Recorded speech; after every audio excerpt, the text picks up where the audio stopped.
Reis, vou começar no capítulo 18.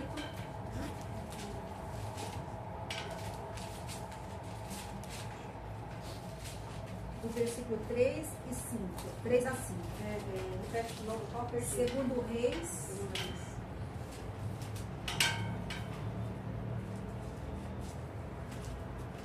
Capítulo 18, versículo 3 em diante. Fez ele o que era reto perante o Senhor, segundo tudo o que fizera Davi, seu pai. Removeu os altos, quebrou as colunas e deitou abaixo os postes ídolos e fez em pedaços a serpente de bronze, que Moisés fizera. Porque até aquele dia os filhos de Israel lhe queimavam incenso e lhe chamavam Neustã. Confiou no Senhor Deus de Israel, de maneira que depois dele não houve seu semelhante entre todos os reis de Judá, nem entre os que foram antes dele. Porque se apegou ao Senhor, não deixou de segui-lo e guardou os mandamentos que o Senhor ordenara a Moisés. Esse trecho me chamou a atenção dessa história, porque a gente vê aqui que Ezequias chegou ali como rei de Israel e ele tirou tudo aquilo que estava contaminando o povo de Israel. Toda a idolatria que tinha ali, tinha uns postes que eles adoravam, tinha aquela serpente de bronze que eles queimavam incenso, faziam holocaustos. Quando ele assumiu o poder, quando ele assumiu o reinado, ele foi e tirou tudo.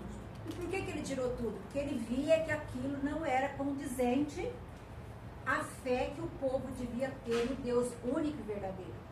Então nós vemos aqui que Ezequias era um homem correto, íntegro e amado por Deus.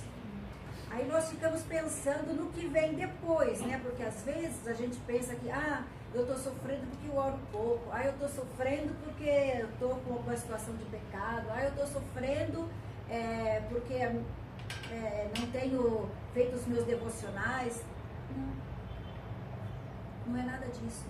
Ezequias era um homem íntegro, tirou a idolatria do meio do povo e mesmo assim ele passou por um processo onde ele precisava ver a manifestação de Deus, o poder de Deus na vida dele.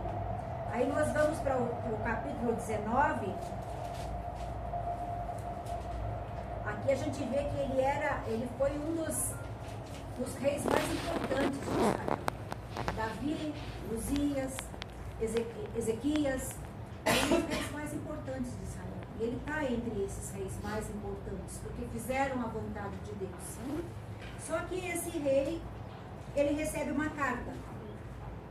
A carta do rei da Assíria. Capítulo 19, versículo 8. Voltou, pois, Rabsaque e encontrou o rei da Síria pelejando contra Libna, porque ouvira que o rei já se havia retirado de Laquis. O rei ouviu que a respeito de Tiraca, o rei da Etiópia, se dizia: eis que subiu para guerrear contra ti. Assim tornou a enviar mensageiros a Ezequias, dizendo: assim falareis a Ezequias, rei de Judá: não te engane o teu Deus em quem confias, dizendo: Jerusalém não será entregue nas mãos do rei da Síria. Já tens ouvido o que fizeram os reis da Assíria a todas as terras, como as destruíram totalmente? Crês tu que se livrarás? Porventura os deuses das nações livraram os povos que seus pais destruíram? Gozã, Arã, Rezefe e os filhos de Éden, que estavam em Telassar? Onde está o rei de Amate, e o rei de Arpade, e o rei da cidade de Sefarvaim, de Rena e de Iva? A gente vê que Ezequias estava lá, e ele recebe uma carta afrontando a ele. E essa carta dizia: olha, Ezequias, não pense que o teu Deus vai te livrar, porque nós somos o maior exército daqui. A Síria naquela época governava toda aquela região ali, e eles eram tidos como o exército mais cruel da história. Os países que que eles subjugavam, eles mudavam as raças, eles misturavam os povos para que eles não pudessem se comunicar. E quando a língua não é compreendida, o povo não tem condição de restabelecer a política, a economia e a cultura daquele país. Então eles faziam de uma forma que o povo, depois de invadido, eles ficariam escravos e reféns da Assíria por um longo tempo. E nós vemos aqui que eles mandam, o rei da Síria manda um recado para Ezequias: olha, por todas as nações por onde nós passamos, eles também tinham deuses. Aí ele cita uma relação de países por onde eles passaram. E ele pergunta: por acaso o Deus deles deu um jeito de protegê-los? E você está pensando que o seu Deus vai ser diferente do Deus deles? Então ele provocava, ele humilhava a fé de Ezequias. Mas quando Ezequias recebeu essa carta, recebeu essa afronta, ele se posicionou. Então vejam que quando nós estamos passando por uma luta, não quer dizer que a nossa vida não está reta diante de Deus. Muitas vezes passamos colhendo os nossos próprios frutos, mas a maioria das vezes o cristão fiel e justo, como a palavra de Deus tem apontado, aquele que tira a contaminação da sua vida, que limpa os altares e oferece sacrifício limpo, puro a Deus, mesmo esses passam por lutas, mesmo esses passam por tribulação. E ele recebe essa carta. E eles sabiam que se o exército da Síria conseguisse chegar até Jerusalém, não ia sobrar ninguém. E esse exército era composto de 185 mil homens, né, para uma cidade. E qual foi a estratégia do rei da Síria? Cercar Jerusalém com esses soldados e fechar o arqueduto que mandava água para Jerusalém. Uma vez Jerusalém cercada e sem água, se o povo não se entregasse, eles iam morrer de sede. Não é? Então, de alguma forma, em algum momento, eles tinham que abrir as portas da cidade para que os soldados pudessem entrar e tomar posse da cidade. Mas nesse momento, então, a gente vê a oração de Ezequias. Capítulo 14, versículo 14 do capítulo 19. Tendo Ezequias recebido a carta das mãos dos mensageiros, leu-a. Então subiu à casa do Senhor, estendeu-a perante o Senhor. Desculpa, vou ler de novo. Tendo Ezequias recebido a carta das mãos dos mensageiros, leu-a. Então subiu à casa do Senhor e estendeu-a perante o Senhor. E orou perante o Senhor, dizendo: ó Senhor, Deus de Israel, que estás entronizado acima dos querubins, tu somente és o Deus de todos os reinos da terra. Tu fizestes os céus e a terra. Inclina, ó Senhor, o teu ouvido e ouve. Abre, Senhor, os olhos e vê. Ouve todas as palavras de Senaqueribe, o rei da Síria, as quais ele enviou para afrontar o Deus vivo. Verdade é, Senhor, que os reis da Síria assolaram todas as nações e suas terras, e lançaram no fogo os deuses deles, porque não eram deuses, senão obras de mãos de homens, madeira e pedra, por isso os destruíram. Agora, pois, ó Senhor nosso Deus, livra-nos das suas mãos, para que todos os reinos da terra saibam que só tu és o Senhor nosso Deus. Amém. Essa oração por si só, ela já prega, não é verdade? A gente vê aqui que quando Ezequias recebe a carta, ele sobe à casa do Senhor. Quando ele recebeu a má notícia, ele subiu à casa do Senhor. Então, independente da notícia que nós estamos recebendo, independente da má notícia, da notícia do momento, o Senhor nos chama para subir à sua presença. O Senhor nos chama para ir até Ele. Muitas vezes as pessoas perguntam: mas por que eu tenho que passar por isso? Por quê? Nós não temos respostas. O certo é que tem dois propósitos, a gente vai ver depois. O primeiro, como a gente vai ver depois, o primeiro é que quando nós passamos por lutas, nós somos polidos, nós somos trabalhados, nós nos fortalecemos emocionalmente, nós nos tornamos vulneráveis, a gente abre o coração, compartilha a dor com os outros, o orgulho vai por terra, a arrogância cai, muita coisa em nós é trabalhada através dos momentos difíceis que a gente passa, coisa que não seriam possíveis se a gente não tivesse que passar por esse processo de luta. Mas a palavra de Deus nos aponta o caminho. Quando nós recebemos a carta de má notícia, quando ela bate à nossa porta, o Senhor nos convida para buscá-lo, para irmos até a presença dele, irmos até a casa do Senhor. E ele estendeu-a perante o Senhor. Ele abriu a carta e estendeu a carta perante o Senhor. Olha aqui, Senhor, como se Deus fosse ler a carta. Olha aqui as afrontas que Senaqueribe tem feito ao teu povo, Israel, o povo de Jerusalém. E não é só a nós, eles estão afrontando o Senhor, o Deus de Israel. Então não é uma afronta ao povo, mas é uma afronta ao próprio Deus. Porque ele foi bem claro que os deuses das nações vizinhas não conseguiram protegê-los. Então, ao dizer que Jerusalém seria tomada da mesma forma que os outros países foram, ele estava igualando o Deus de Israel aos deuses das outras nações. Então, quando Ezequias estende essa carta diante de Deus, ele começa a dizer assim, ó, e orou perante o Senhor, dizendo, ó Senhor Deus de Israel, que estás entronizado acima dos querubins, tu somente és Deus de todos os reinos da terra, tu fizestes o céu e a terra. A gente vê aqui num primeiro momento que ele não entrou pedindo nada, ele estendeu a carta e começou a adorar. Ele começou a reconhecer a grandeza e o poder de Deus. Eu queria ler outra vez para vocês perceberem aqui.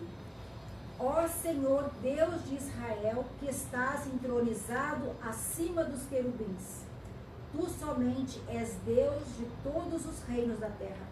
Tu fizestes os céus e a terra. Vocês se lembram lá da passagem de Isaías, no capítulo 6, quando Isaías foi chamado, que ele entrou no templo e ele viu Deus no trono, e os querubins que estavam ali ao redor do trono e com as asas cobriam os olhos. Foi uma visão maravilhosa. Certamente, Isaías contou essa visão aqui para Ezequias. Eles viveram na mesma época, no mesmo tempo. Ele traz essa imagem de onde Deus está e do que ele está cercado. Ele reconhece a grandeza de Deus. Ele reconhece o poder de Deus sobre todas as nações. O que ele quer dizer? Deus é um Deus de Israel, Deus é um Deus de Judá, é um Deus de Jerusalém, mas também é um Deus de toda a terra. Inclusive é o Deus da própria Síria. Se Deus permitir que eles entrem, eles vão entrar. Mas se Deus disser que eles não vão entrar, Deus mesmo vai parar a força desse exército aqui. Então a gente precisa reconhecer que todo o poder está nas mãos de Deus. E Ele é Deus até do nosso adversário. Ele é Deus dos nossos problemas. Ele é Deus das nossas afrontas, das nossas dificuldades, das nossas angústias. Ele é soberano e tem todo o controle sobre aquilo que nos entristece, aquilo que nos afronta, aquilo que vem contra nós na má notícia. Nós precisamos reconhecer isso. O que ele reconhece é que a grandeza, o poder de Deus, e reconhece que ele é um Deus da criação. É interessante isso, né? Deus, criador dos céus e da terra. Hoje a gente quase não para pensar nisso. Tudo que é feito, tudo que existe, é obra das mãos de Deus. O que seria para um Deus desse interceptar um exército de 185 mil soldados? Porque a grandeza dele sobrepõe o cuidado, o poder criador dele, sobrepõe a qualquer exército, a qualquer poder, a qualquer soberania, a qualquer inteligência humana. Esse é o nosso Deus. E quando nós chegarmos diante dele, é importante reconhecer quem ele é. Muitas vezes nós falamos com Deus como se estamos falando com uma pessoa, com um humano, diminuindo o poder de Deus. Muitas vezes já aconteceu até comigo, de começar a falar com Deus e ficar ansiosa. E falando e ficando ansiosa. Dava a impressão que eu estava falando com um ser humano limitado, que não tinha tanto poder assim. Aí eu olhei para mim e falei, mas por que você está tão ansiosa assim? Por que você está assim, afobada? Você está falando com Deus, com aquele que tem todo o poder, aquele que é soberano, aquele que é criador de todas as coisas, que está no controle de todas as coisas, inclusive dessa situação, desse contexto que está me gerando essa ansiedade. Então eu quero colocar essa ansiedade, essa preocupação, essa afronta, eu quero colocar diante do teu trono. Muitas vezes, quando a gente chega diante de Deus, a gente nem lembra uma palavra de adoração. A gente vem logo colocando a nossa avalanche de lutas, de problemas. Não é errado isso, tem hora que a gente não tem outra coisa para dizer. A não ser, Senhor, eu estou triste. Senhor, eu estou frustrada. Ou às vezes, Senhor, eu estou até com raiva. Abrir o nosso coração. Porque às vezes é a única forma que nós temos de adorá-lo. Com as nossas lágrimas, com as nossas angústias. O importante é subir à casa do Senhor. O importante é chegar à presença do Senhor. Entregar aquilo que nós temos ali. Se tem adoração, vamos entregar a adoração. Mas se nós temos nossas angústias, vamos entregar as nossas angústias, nossos medos, nossas inseguranças, nossas dores nas mãos dele. Aí ele diz assim, inclina, ó Senhor, o ouvido, ouve, abre, Senhor, os olhos e vê. Ouve todas as palavras de Senaqueribe, as quais ele enviou para afrontar o Deus vivo. É verdade, Senhor, que os reis da Síria assolaram todas as nações e suas terras. Aí ele faz o pedido, inclina, ó Senhor. E aí eu lembro novamente daquela passagem que Isaías viu Deus no trono. E depois ele fala, ele está sentado no trono, mas se inclina para aquele que tem um coração quebrantado. Deus é capaz de se inclinar quando você chega diante dele, com sinceridade. Então você consegue mover o corpo de Deus. Vamos imaginar que ele tem um corpo, como diz aqui, né? Ele está lá sentado no trono, quando você chega na presença dele, ele se inclina para ouvir. E isso traz para a gente uma esperança que o mundo não tem. Isso traz para a gente uma segurança e uma certeza que o mundo não tem. Quando nós olhamos para nós, que temos Jesus, que conhecemos a palavra, que sabemos que existe um caminho que nos liga a Deus, nós chegamos de um jeito. Mas quando a pessoa não tem Jesus, ela chega diferente. O desespero é a porta de entrada. A angústia é a porta de entrada. Que o Espírito Santo possa nos ajudar a chegar diante de Deus, cheias de fé e de esperança por aquilo que só Ele pode fazer. Tem coisas na nossa vida, tem situações em nossas vidas que não adianta você pedir para A, B ou C. Só Deus pode fazer. Na vida de Ezequias, a Síria, através de Senaqueribe e o exército dele, já tinham derrotado todas as nações daquele entorno. Só faltava entrar e invadir a cidade de Jerusalém. Até Judá, uma parte de Judá já estava tomada. Então, só o povo que estava na cidade estava em segurança até aquele momento. E aí a gente vê, não importa o que esteja acontecendo do seu lado. Muitas vezes a gente olha para a situação do outro, mas não aconteceu com fulano, a vida de ciclano também está complicada, Do nosso lado a gente só ouve notícia ruim. Nosso país está complicado, a segurança está horrível, a economia, enfim. A gente vê só devastação.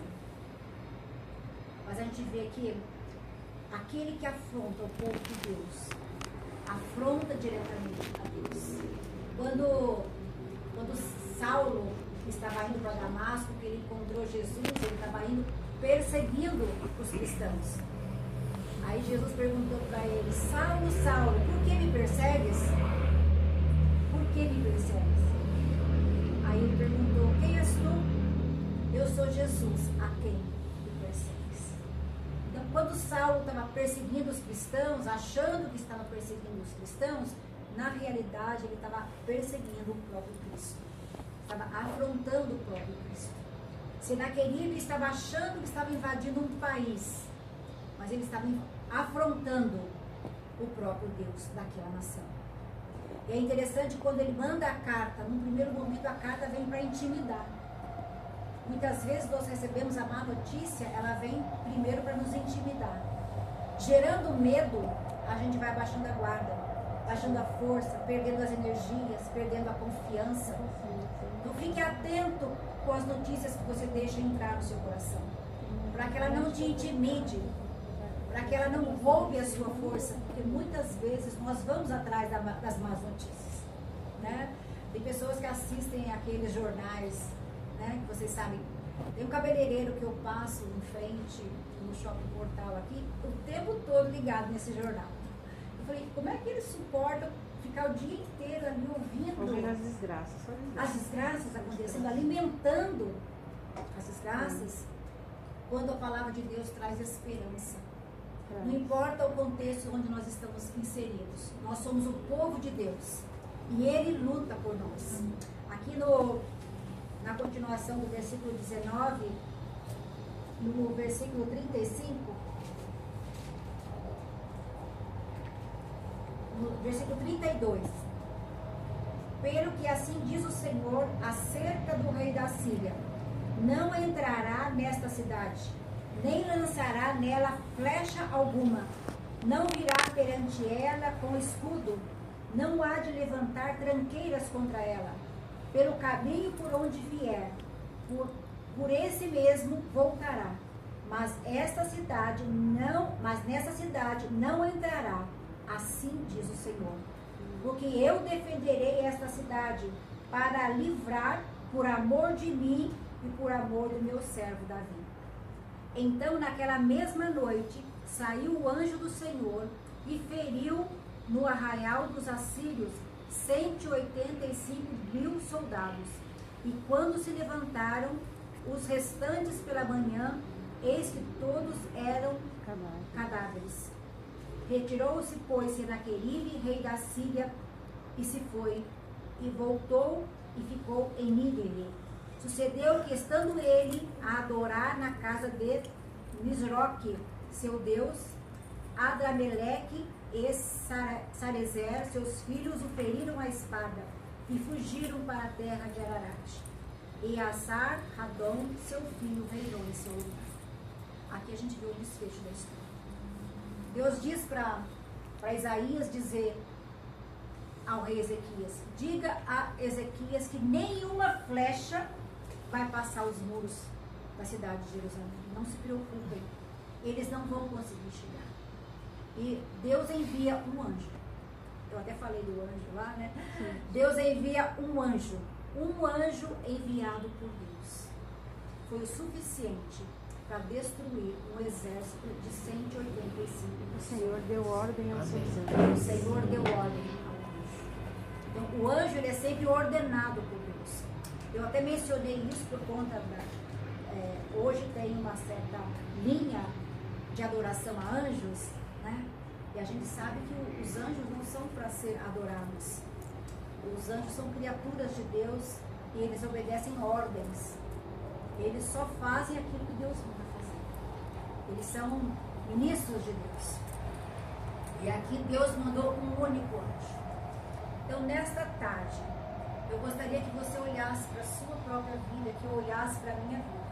Eu estou falando dessa passagem porque é o que eu estou vivendo. É o que eu estou vivendo. Eu sempre, quando estou vivendo uma situação, o Espírito Santo fala comigo através de uma passagem. E cada vez que eu me sinto afrontada diante de uma situação, eu volto. Porque quando a gente passa por situações, ela não vem assim, já vai. Ela fica um tempo. E é nesse tempo que nós precisamos ir à casa de Deus, ouvir a palavra de Deus. Então, quando vem a má notícia, volte-se para a palavra de Deus. Ela tem uma frase, ela tem uma esperança para colocar no teu coração. E essa passagem tem aquecido a minha alma nesse tempo onde eu estou passando uma situação assim. E isso me leva a crer que o mesmo Deus que estava ali, que se levantou e defendeu a causa de Ezequias e do povo de Jerusalém, é o mesmo Deus que vai defender a minha causa. É o mesmo Deus que está aqui nessa tarde e pode defender a sua causa. Então eu gostaria que você pensasse onde é que você está sendo afrontado. Às vezes não é por uma pessoa, mas por uma situação, por um sentimento, por uma depressão, por um desemprego, por um relacionamento difícil, às vezes por pessoas também. Quem são essas afrontas? O mesmo Deus que interviu ali, Ele pode intervir a seu favor. Nós precisamos crer na palavra de Deus. A palavra de Deus não é uma fábula, não é uma história que foi escrita para encher páginas de livros, é a própria boca de Deus falando. Quando a gente olha para João, capítulo 1, diz: no princípio era o Verbo, e o Verbo era Deus, e tudo foi feito através do Verbo, da palavra. A palavra representa o próprio Jesus manifestado ali na criação. Deus ia falando e liberando Jesus. Deus ia falando e liberando Jesus para criar todas as coisas.